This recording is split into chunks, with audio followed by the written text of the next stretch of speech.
Morning class 8। आज हम पढ़ेंगे साइंस का chapter number 5 coal and petroleum. So now let's start. Introduction से स्टार्ट करेंगे। Natural resources include everything of natural origin, living and non living things which human beings use and enjoy. Students, natural resources वो हैं जो naturally occur होती हैं और उसको हम जैसे living things specially human beings use में लेती हैं, इन्जॉय करती हैं।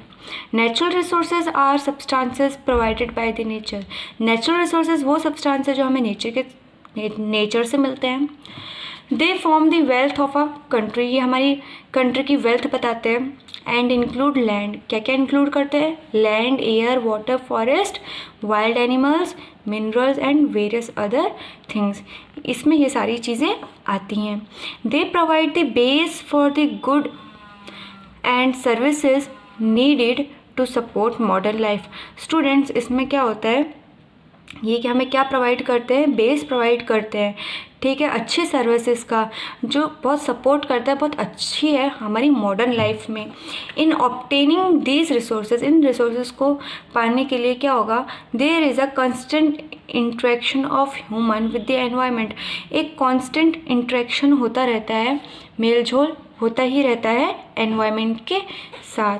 अब यहाँ पर आप देखोगे, we the human beings use various materials for our basic need. हम ह्यूमंस काफ़ी सारी चीज़ें यूज़ में लेते हैं, हमारी बेसिक रिक्वायरमेंट्स होती हैं कुछ, in order to survive and live comfortably, ताकि हम अच्छे से सर्वाइव कर सकें, अच्छे से रह पाएँ, कंफर्टेबली रह सकें। फॉर एग्जाम्पल, जैसे कि we need air for respiration, हमें सांस लेने के लिए हवा चाहिए।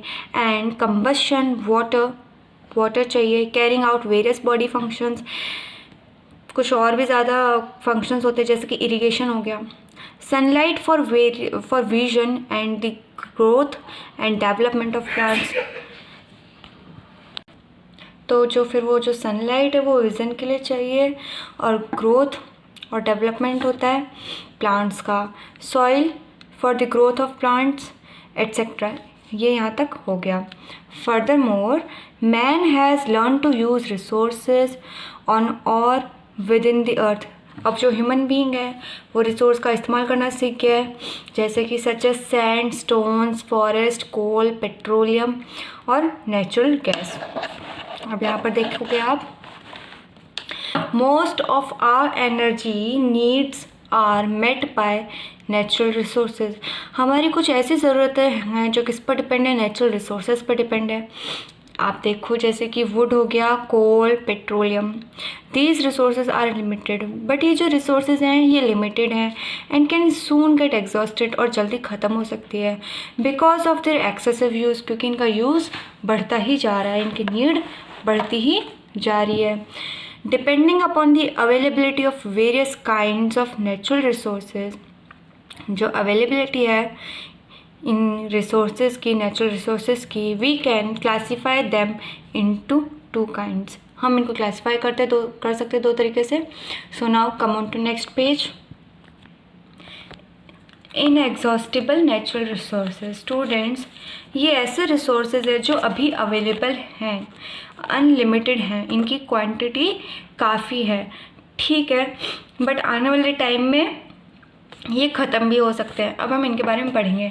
The natural resources which are available to human beings in unlimited quantity. Human beings के पास अवेलेबल है काफ़ी मात्रा में, and not like to be exhausted by various human activities are called inexhaustible natural resources.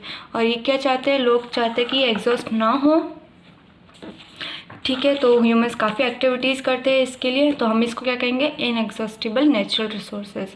आप देखिए जैसे कि air, water, soil and sunlight, ये क्या है? इनएग्जॉस्टिबल नेचुरल रिसोर्सेज हैं। अब हम पढ़ेंगे exhaustible natural resources.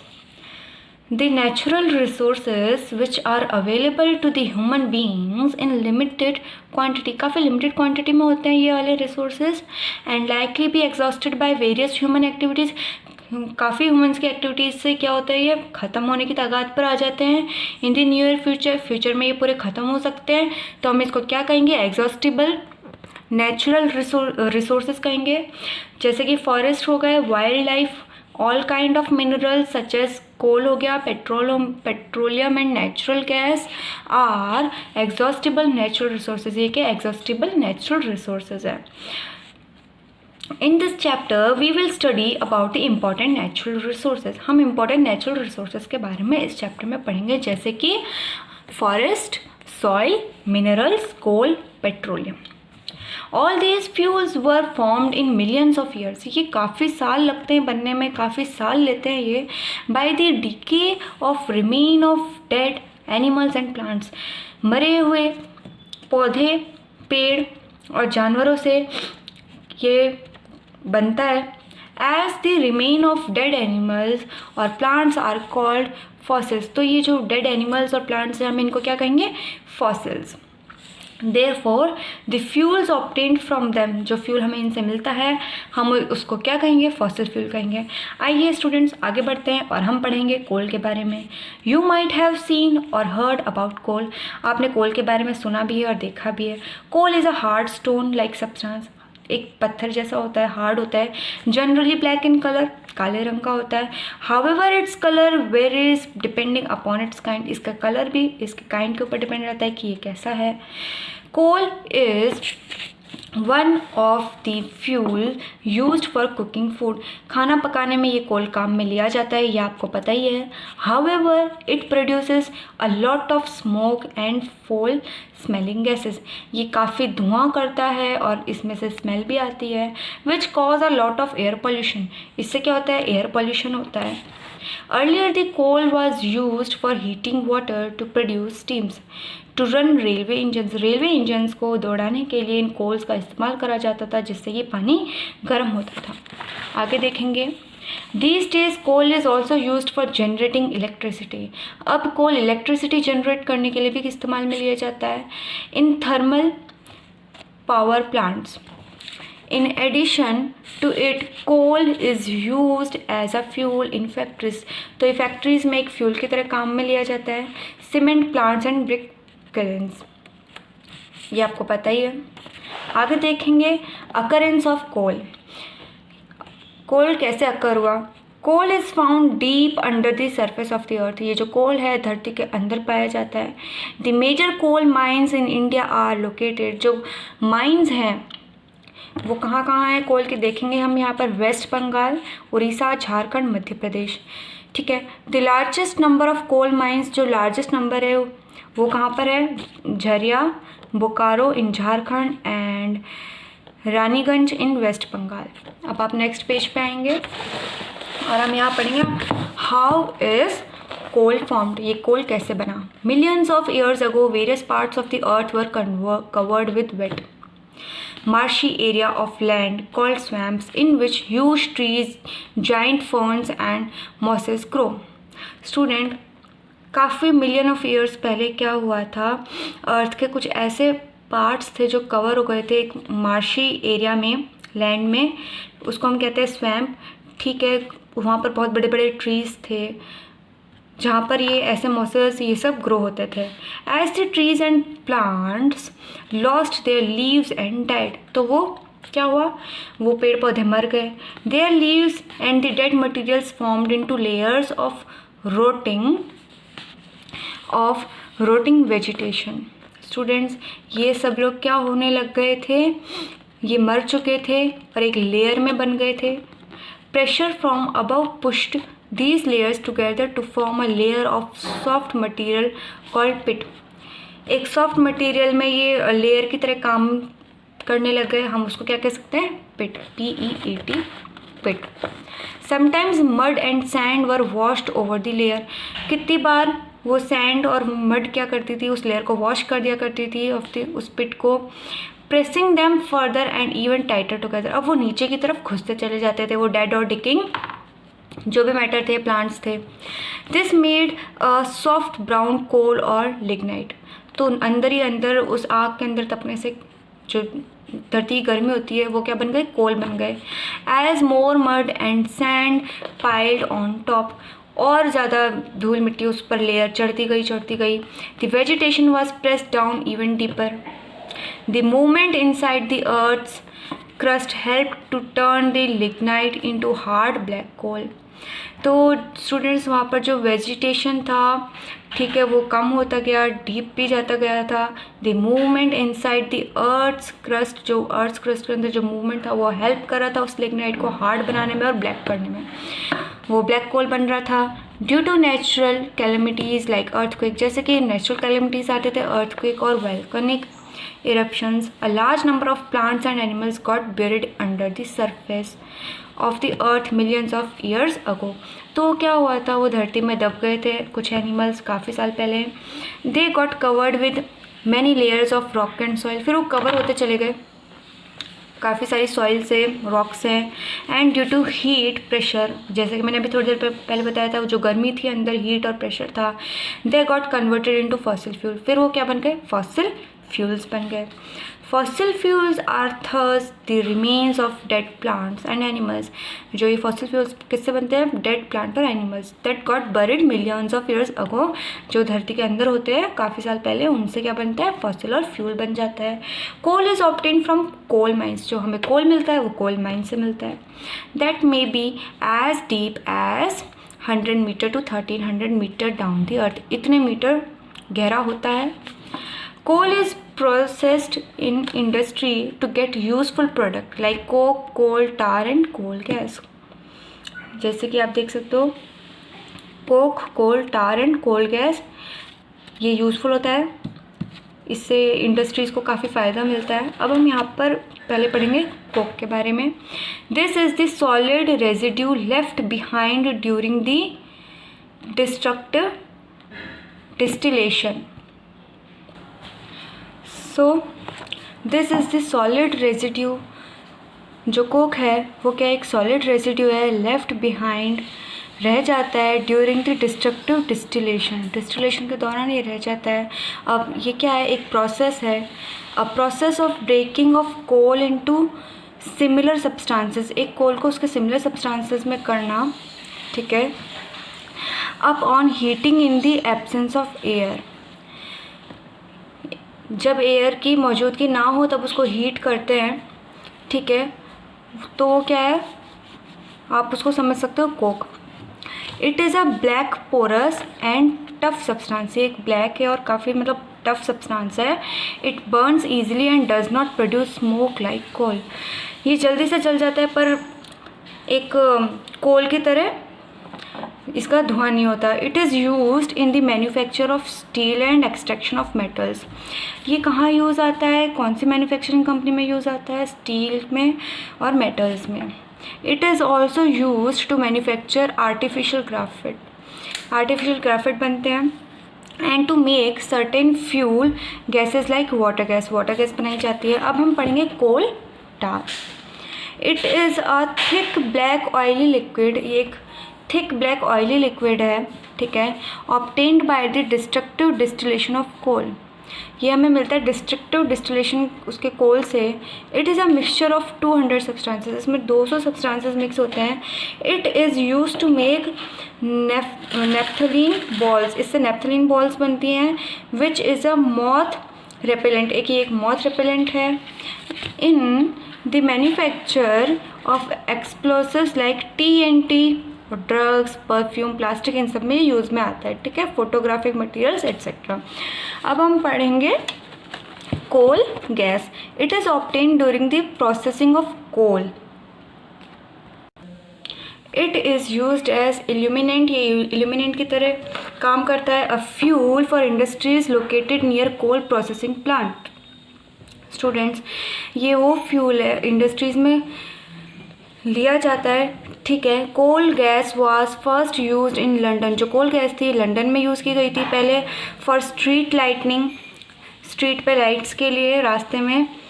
1810 and in New York in 1820, New York में 1820 में की गई थी और लंदन में कब की गई थी, 1810 में. The slow conversion of wood into coal by biochemical process, जो स्लो कन्वर्जन होता है वुड का कोल में बनने का, ये क्या है, एक बायोकेमिकल प्रोसेस है. Extending over millions of years, काफ़ी मिलियन सालों तक चलता है. Is called carbonization. Students, it is very important. आप इसको याद करेंगे। Different types of coal, different varieties of coal are form depending how long and what temperature and pressure the vegetable fossils are buried under the surface of earth। Student different varieties के जो कोल होते हैं वो बताते हैं कि कितने temperature पे, कितने प्रेशर पे वो जो वेजिटेबल जो फॉसिल्स थे कब ज़मीन में इतने गहरे गए थे। ठीक है, in general the higher the temperature and pressure of the earth and the longer the time for which it is buried under the surface of earth, तो वो जितने सालों तक वो कोल अंदर रहता है उतना ही वो गहरा और अच्छा होता है। ठीक है, वो हमें बताता है कि उसके क्या क्या कार्बन कंटेंट्स हैं। The different varieties of coal differ in their carbon content, उनकी डिफरेंट वेराइटीज़ बताती है हमें कार्बन कंटेंट में।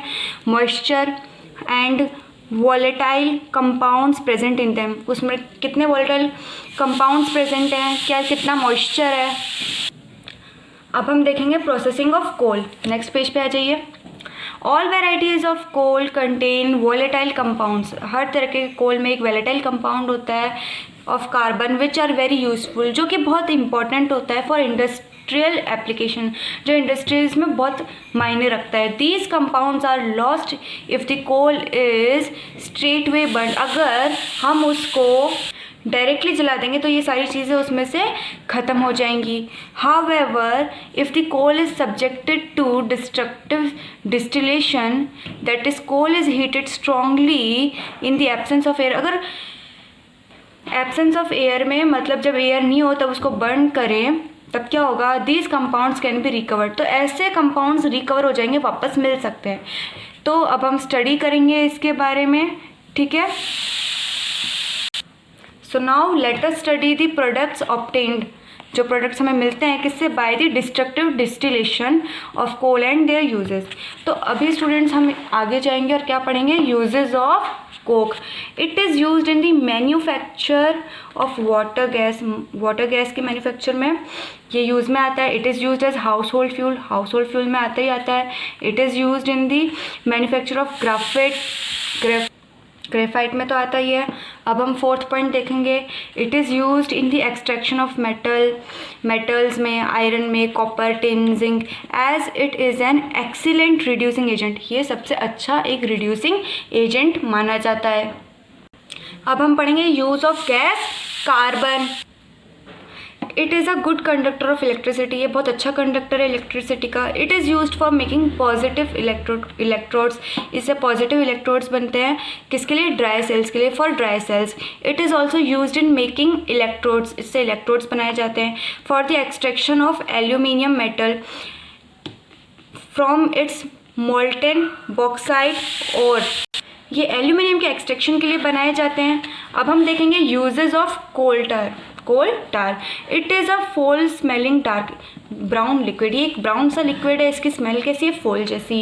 It is subjected to fractional distillation where useful chemicals such as benzene, toluene, anthracene, phenol and naphthalene separate out, ये सारी चीज़ें इनमें से सेपरेट हो जाती है। These chemical are widely use for making dye, तो ये केमिकल्स किस में यूज़ आते हैं, डाई बनाने में, और किस में, ड्रग्स और एक्सप्लोजिव्स में। अब हम यहाँ पे देखेंगे for example toluene is use for making DDT, ये किस में काम में आता है, DDT बनाने में। बेंजीन किस में काम में आता है, BHC में। Which are used as insecticide, ठीक है। Similarly toluene is used for making TNT and explosive material used in the cartridges of guns में काम में आता है, ठीक है। The residue left after destructive distillation, इस डिस्टिलेशन में जो रेजिड्यू बच जाता है वो क्या कहलाता है, pitch, is called pitch, and is used for metalling rods, metal rods बनाने में आता है काम में।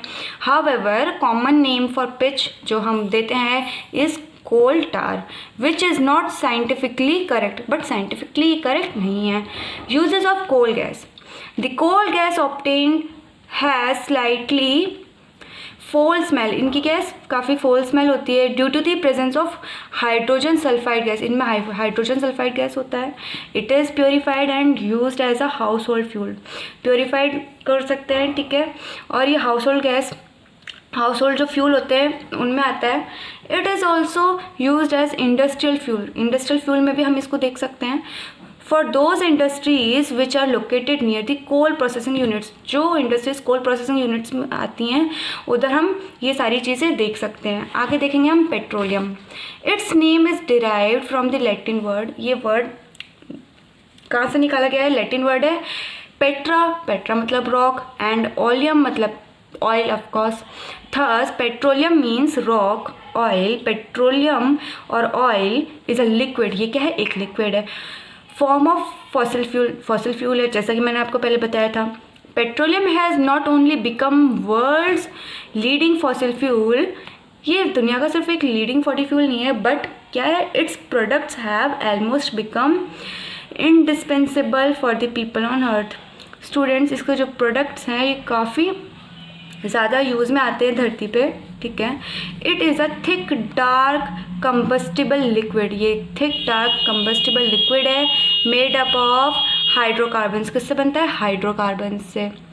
That is compounds containing only hydrogen and carbon, इसमें सिर्फ हाइड्रोजन और कार्बन होता है।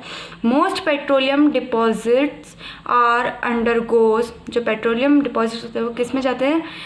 With the exception of few seepages और स्प्रिंग्स ऑफ पेट्रोलियम। तो स्टूडेंट्स, कुछ पेट्रोलियम ऐसे हैं वो अभी भी ग्राउंड में ही हैं, ठीक है। किसके अलावा? सीपेजेस और स्प्रिंग्स ऑफ पेट्रोलियम के अलावा। Petroleum is a dark oily liquid, ये एक डार्क ऑयली लिक्विड है, and is also called black gold, हम इसको ब्लैक गोल्ड भी कह सकते हैं। Due to its great commercial importance, जो इसकी इम्पोर्टेंस है चीज़ें हैं। अब हम देखेंगे origin of petroleum. Crude oil और petroleum is a complex mixture of solid, जो क्रूड ऑयल और पेट्रोलियम है ये कॉम्प्लेक्स मिक्सचर है सॉलिड का, लिक्विड का, गैसेस का, ठीक है। हाइड्रोकार्बन्स मिक्स्ड होते हैं इनमें with salt water and earthly particles, earth के कुछ पार्टिकल्स होते हैं, सॉल्ट होता है, ठीक है।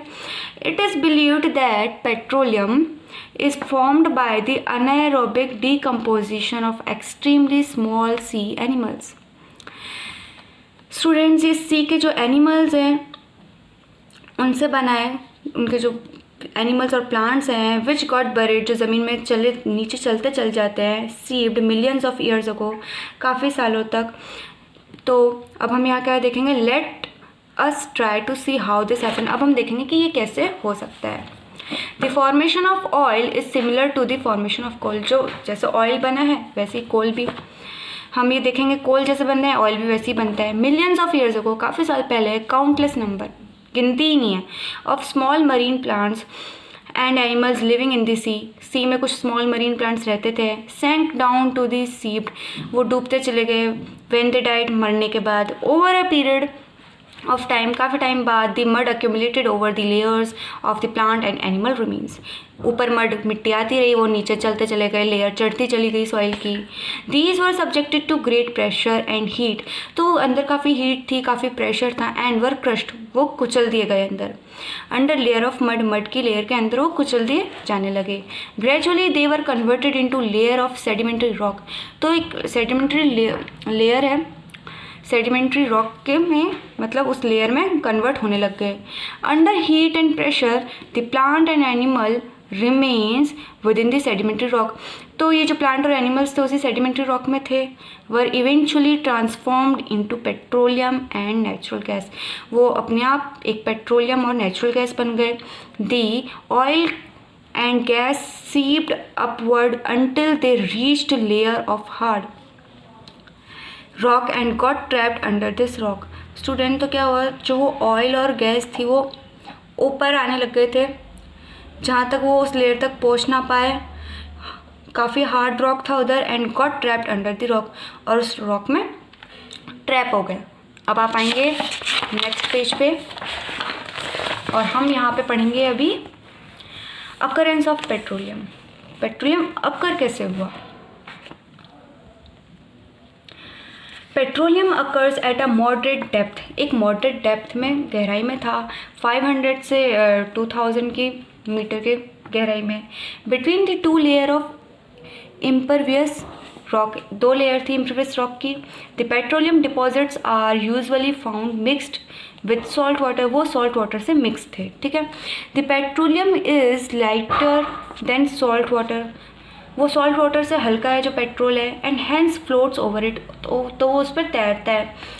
Natural gas is found above petroleum, तो उस पेट्रोलियम पर नेचुरल गैस भी मिलती है, trapped between the rock cap and petroleum layer, rock cap और जो पेट्रोलियम लेयर है उसके बीच में वो ट्रैप हो जाता है। आगे देखेंगे हम ड्रिलिंग ऑफ ऑयल वेल्स, यहाँ पे हम पढ़ेंगे the prospective size of petroleum is located and mapped by geographic, geological and seismic method, कुछ मेथड्स है जोग्राफिक के, ठीक है, उस पेट्रोल को लोकेट करने के, with the help of giant rigs, कुछ जाइंट रिग्स होती हैं, उनसे होल करा जाता है, ड्रिल करा जाता है अर्थ के अंदर, ठीक है। When the hole reaches the rock cap, जब उस रॉक कैप पे पहुंचता है, the natural gas comes out, तो वो नेचुरल गैस बाहर निकल जाती है पहले, ठीक है, फर्स्ट विद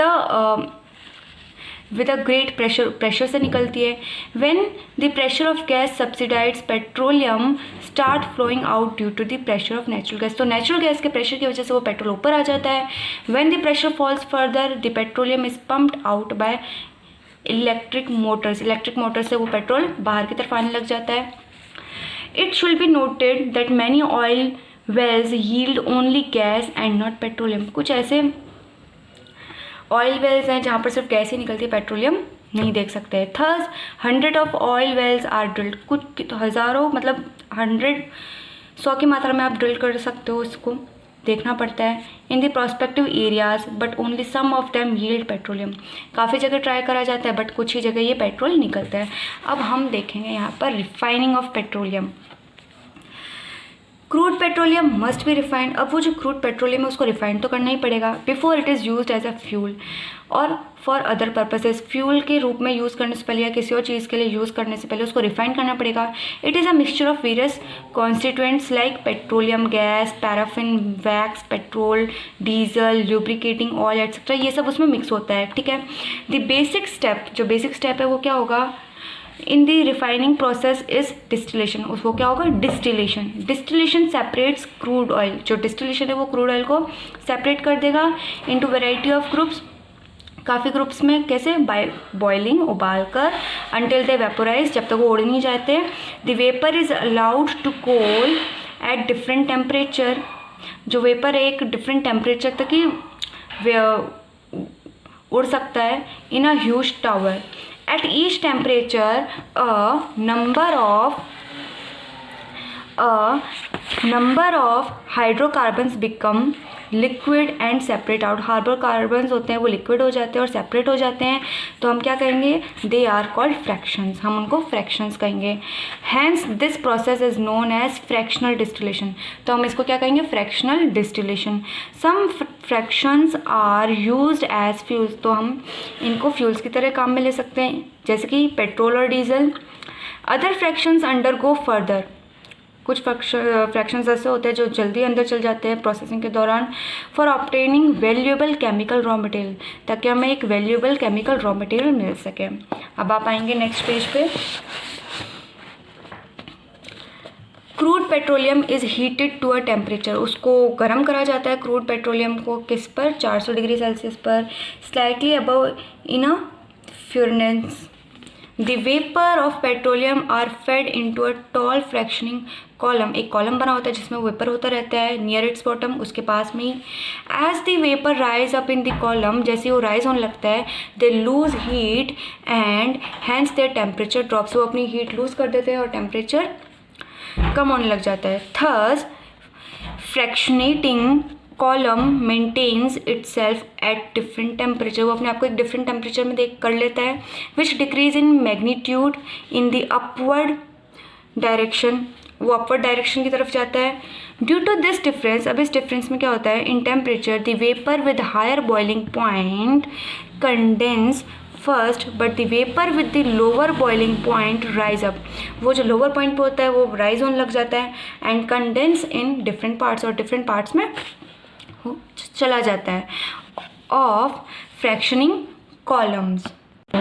फिर क्या होता है, जो लिक्विफाइड नहीं हो पाती, जो नहीं घुल पाती हैं, क्या होता है, उनको उस कॉलम से अलग कर दिया जाता है। In the fractional distillation of petroleum the residual oil liquefies at, जो डिस्टिलेशन पेट्रोलियम है, ठीक है, वो क्या होगा, उसको लिक्विफाई किस पे करेंगे, 400 डिग्री सेल्सियस पे, फ्यूल ऑयल पे 350 degree Celsius minus 400 degree Celsius, diesel oil at 250 degree Celsius minus 350 degree Celsius, और जो केरोसिन होगा वो किस पे होगा, 170 degree Celsius minus 250 degree Celsius, and gasoline at 40 degree Celsius minus 170 degree Celsius. Petroleum gas does not condense and it's taken out from the top of fractional column. तो वो petroleum ऊपर का जो कॉलम होगा उससे निकाल लिया जाएगा, और जो वेस्ट था, जो काम का नहीं था, ठीक है, उसको निकाल दिया जाएगा।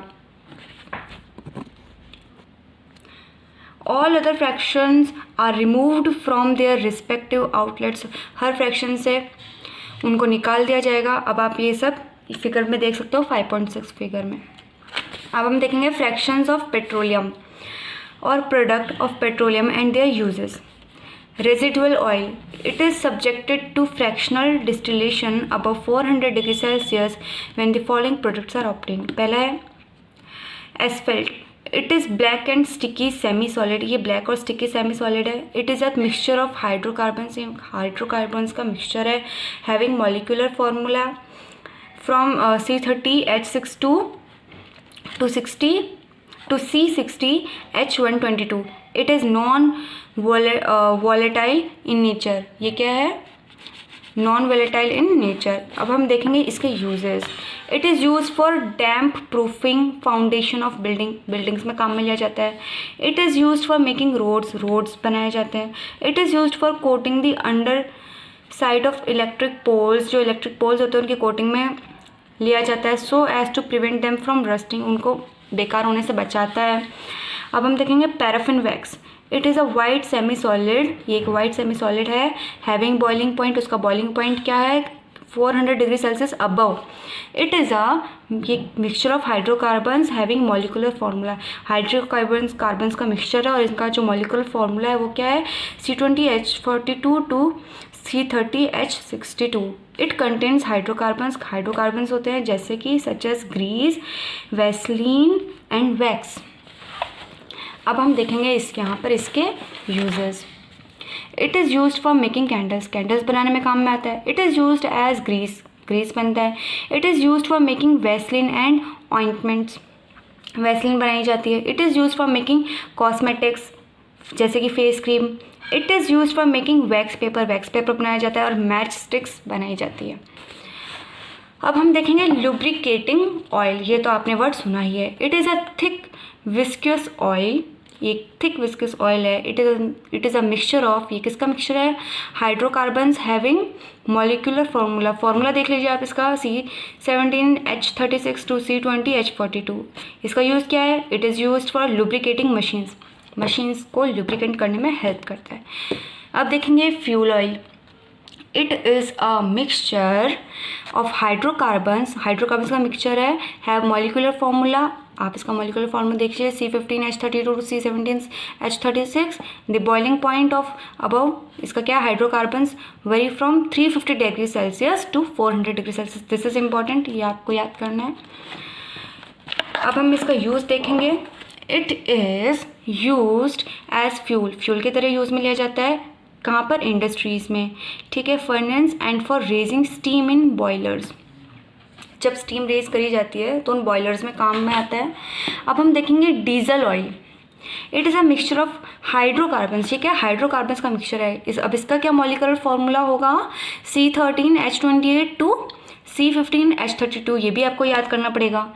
The boiling points of above hydrocarbons, जो इनका बॉइलिंग पॉइंट होगा वो हाइड्रोकार्बन्स का कितना होगा, 250 degree Celsius to 350 degree Celsius. Now come on to next page. अब हम यहाँ पर इसके यूजेस देखेंगे। It is use to run generators for providing electricity, ये जनरेटर्स में देख सकते हो आप, इसको इलेक्ट्रिसिटी मिलती है उससे। It is use to run engine run करे जा सकते हैं, लिफ्ट करे जा सकते हैं, ठीक है। It is use to run heavy vehicle को चलाने में काम में दे सकता है, जैसे कि बसेस, ट्रक, ट्रैक्टर एट्सेट्रा। अब हम देखेंगे kerosene oil. It is a mixture of hydrocarbons, ये हाइड्रोकार्बन्स का मिक्सचर है। इनका molecular formula C10H22 to C12H26 है। The boiling points of above hydrocarbons, इनका जो अबव होगा बॉइलिंग पॉइंट वो होगा 170 degree Celsius to 250 degree Celsius. अब यहाँ पर हम इसके यूजेस देखेंगे। First, it is used as illuminant for light in lanterns, Petromax, lamps etcetera, इन सब में ये काम में आता है। लैम्प से आप याद रख लीजिए। सेकेंड है, it is used as a household fuel, household जो फ्यूल्स होते हैं उनमें काम में आता है।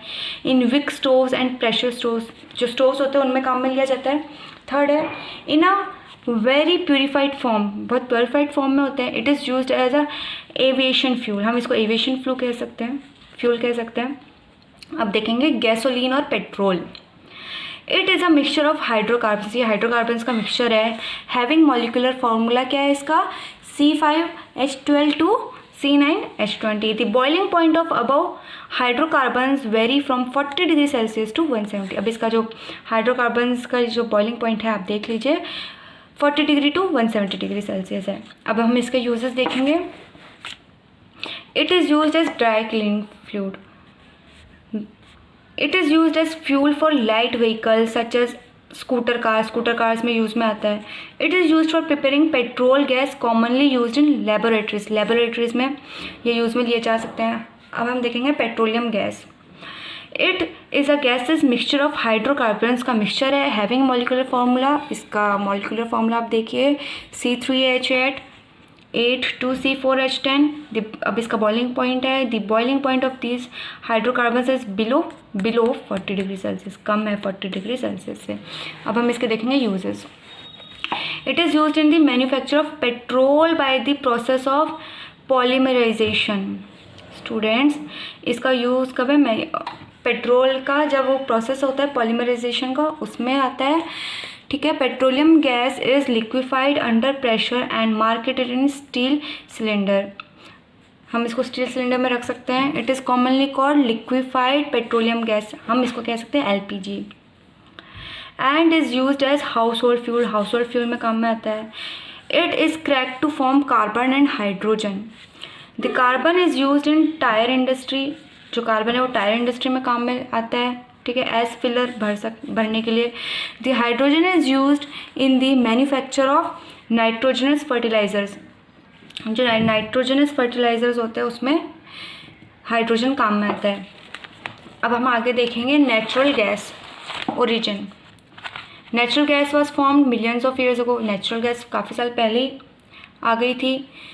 With petroleum, when microscopic sea plant and animals died and got buried under the sand and mud, these plants and animals under anaerobic condition changed to gas and petroleum as discussed earlier। वही चीज़ है जो पहले बताई गई थी, बहुत साल पहले डिकम्पोज हो जाते हैं, मतलब अंदर नीचे की तरफ चल जाते हैं प्लांट्स और एनिमल्स, ठीक है, वही ओरिजिन है। और इसका composition, natural gas consist of 95 degree methane, 95 degree methane होता है, 5%, ठीक है, मिक्सचर होता है एथीन का, प्रोपेन का और एथिलीन का। अब हम देखेंगे इसका occurrence. Natural gas is found trapped between impervious rocks में होता है, उनके बीच में, sometimes along with petroleum and sometimes without petroleum, कुछ कभी पेट्रोलियम के साथ कभी बिना पेट्रोलियम के होता है। अब इंडिया में क्या है, in India gas field have been discovered in, कहाँ पर हुआ है, Tripura, Mumbai, high Krishna, Godavari delta and Jaisalmer. अब आप नेक्स्ट पेज पे आओगे, uses of natural gas as a source of hydrogen and carbon. अब हाइड्रोजन और कार्बन को देखा जाए तो when natural gas is heated, कोई नेचुरल गैस को गर्म करा जाए स्ट्रांगली, किसकी एब्सेंस में, जब एयर ना हो, तो डिकम्पोज हो जाएगा और क्या बन जाएगा, कार्बन एंड हाइड्रोजन, ठीक है। सेकेंड है, as a fuel natural gas has a very high calorific value, इसकी बहुत काफ़ी हाई लेवल पे क्लोरोफिक वैल्यू होती है 55 kg। It burns readily and is used as a fuel. हम इसको बर्न कर सकते हैं और ये फ्यूल की तरह काम में आता है घरों में, ऑटोमोबाइल्स में और इंडस्ट्रीज़ में। अब हम देखेंगे conversion of fossil fuels. You are already aware of the fact it takes millions of years. Students, ये पता ही आपको फैक्ट कि काफ़ी साल लगते हैं इन फॉसिल फ्यूल्स को बनने में। They are called non renewable resources. हम इनको नॉन रिन्यूएबल रिसोर्सेज कहते हैं। क्यों? Because they are formed with extremely low rate, बहुत स्लो रेट पे बनते हैं। इन दी अर्थ्स क्रस्ट, अर्थ की क्रस्ट में होते हैं। With their extensive use this stock of fossil fuel is getting depleted at the rate of which they are being used, they will soon get depleted. Student, अगर ये लगातार इस्तेमाल करते गए हम तो ये जल्दी ख़त्म हो सकते हैं। Burning of these fuels cause air pollution, air pollution होता है इनसे। It is also resulting in global warming, global warming होती है इससे, विच is a result of increase level of carbon dioxide. मतलब कार्बन डाइऑक्साइड बहुत बढ़ रही है एटमॉस्फेयर में, ठीक है। Smoke given out by vehicle and factories result in breathing problem. जो फैक्ट्रीज और व्हीकल से धुआं निकलता है उससे ब्रीथिंग प्रॉब्लम होने लगी है। एंड स्मोक इन विंटर्स, और विंटर्स में काफ़ी स्मोक हो जाता है। The oxides of sulphur and nitrogen present in polluted air. Polluted air में क्या होता है? ऑक्साइड और नाइट्रोजन होता है, पॉल्यूटेड एयर में मिक्स होता है with water vapour, water vapour में मिक्स होता है, ठीक है। और क्लाउड्स फॉर्म करते हैं और फिर क्या करते हैं? वो एसिड रेन कर देते हैं and fall down as acid rain that damage building. अब इससे क्या होती है? बिल्डिंग डैमेज हो जाती है, प्लांट्स, सॉइल एट्सेट्रा। सॉइल भी ख़राब होती है, प्लांट्स भी ख़राब हो जाते हैं। Effort should be made to find out renewable resources. अब एफर्ट लगाने चाहिए रिन्यूएबल रिसोर्सेज को फाइंड करने के लिए। Of energy like energy from wind, sun, flying water as this can not be exhausted and are non polluting. Students, जो energy है, wind है, सन, वाटर, वाटर फ्लोइंग, ये सब ये क्या है? हमें इनको पॉल्यूटेड नहीं करना चाहिए, ये एग्जॉस्टेड नहीं है, ये ख़त्म नहीं हो सकते। The petroleum conservation research associate, जो PCRA है, पेट्रोलियम कंजर्वेशन रिसर्च एसोसिएशन है, उन्होंने क्या एडवाइस करा है? Advises people to save fuel. उन्होंने कहा है कि फ्यूल को सेव करो, पेट्रोल और डीजल को बचाओ। कौन से वेज में? कुछ फॉलोइंग वेज है, यहाँ पे देखिए। ड्राइव एट मॉडरेट स्पीड, एक सही लिमिट की स्पीड पर ड्राइव करें। Ensure correct tyre pressure, tyre में एक करेक्ट प्रेशर होना चाहिए। Switch off the engine at traffic light, traffic light के दौरान आपको क्या करना है? इंजन ऑफ कर देना है। Get the vehicle serviced regularly, vehicles की सर्विसिंग रेगुलरली होती रहनी चाहिए। Use public transport and bicycle for short distance, short distance पे आपको बाइसिकल का यूज़ कर लेना चाहिए। Use car pools to go for work और टू स्कूल, आप कार भी शेयर कर सकते हैं किसी से, ठीक है।